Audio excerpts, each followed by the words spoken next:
नमस्कार, स्वागत है आप सबका जीबीएन 24 न्यूज पर। मैं हूं आपके साथ तनीषा भारत। हरियाणा के पूर्व गृह मंत्री अनिल विज ने विनेश फोगाट के संन्यास को लेकर कहा कि विनेश को हार मानने की जरूरत नहीं है।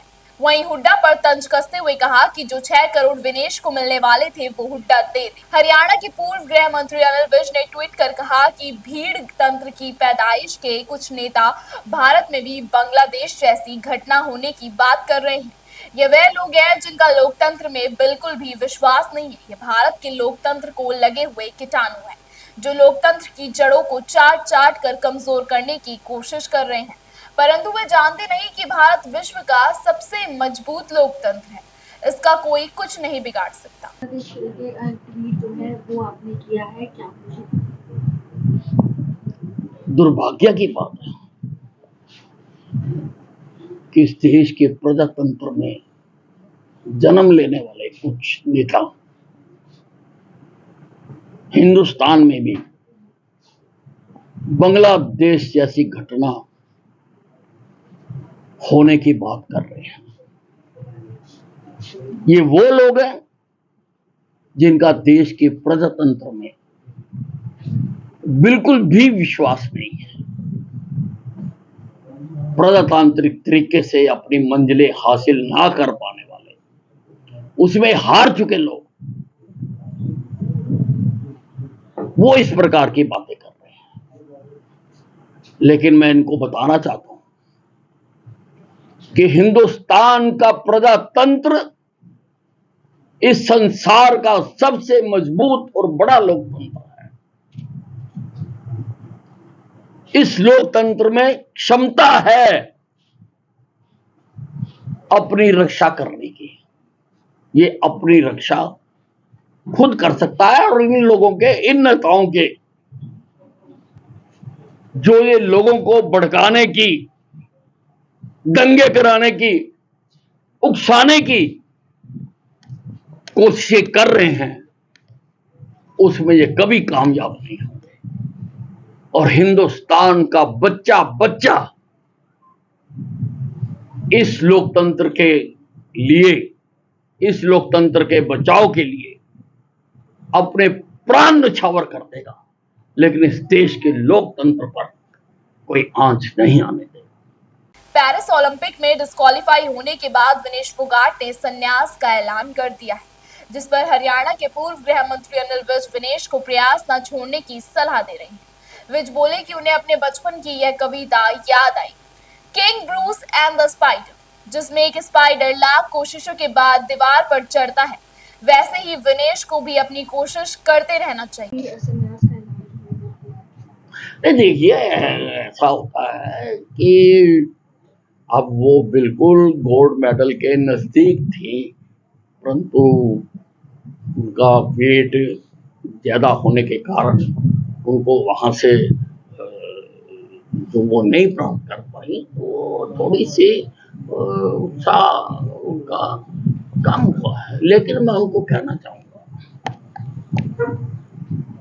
कि उनको अपने प्रयास नहीं छोड़ने चाहिए। मुझे आज एक बचपन में पढ़ी हुई इंग्लिश की कविता याद आ रही है, king Bruce and the spider. एक किंग ब्रूस था, उसने हमला किया, वो हार गया, आके गुफा में छुप गया। वहां पर उसने देखा एक स्पाइडर किसी धागे से ऊपर चढ़ने की कोशिश कर रहा था। वो ऊपर चढ़ता था, गिर जाता था, चढ़ता था, गिर जाता था, चढ़ता था, गिर जाता था। लेकिन जब तक वो अपनी मंजिल तक नहीं पहुंच गया, उसने अपना प्रयास नहीं छोड़ा। किंग ब्रूस को उससे शिक्षा आई और उसने भी कहा कि आखिरी दम तक प्रयास करना चाहिए। वो गुफा से बाहर निकला और उसने अपनी विरोधी सेना पर हमला किया और वो जीत गया। भूपेंद्र सिंह फोगाट को भी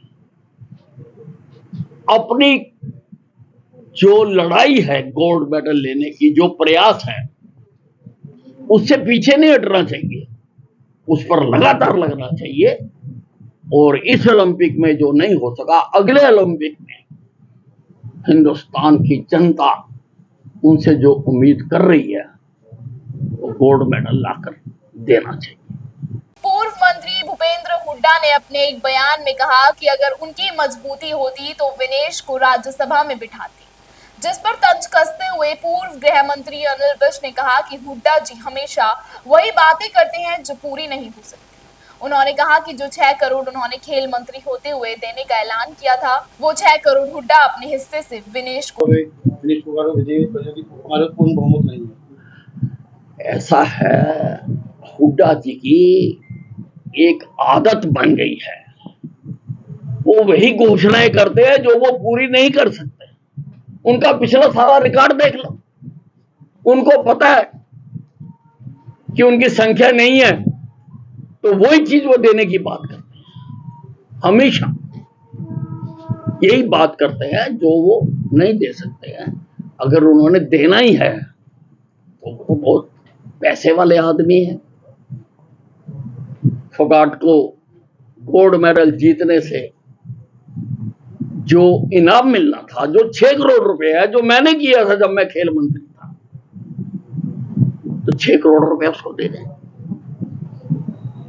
अगर इनके दिल में इतना ही हमदर्दी आ रही है तो वो बात देने की क्यों बात कर रहे हैं जो वो कर ही नहीं सकते। आप इनकी सारी घोषणाएं देख लो, वही हैं, वही घोषणा करते हैं जिसको ये पूरा नहीं कर सकते। फिलहाल इस खबर में इतना ही। लगातार देश और दुनिया की तमाम खबरों को देखने के लिए बने रहिए GBN 24 न्यूज के साथ।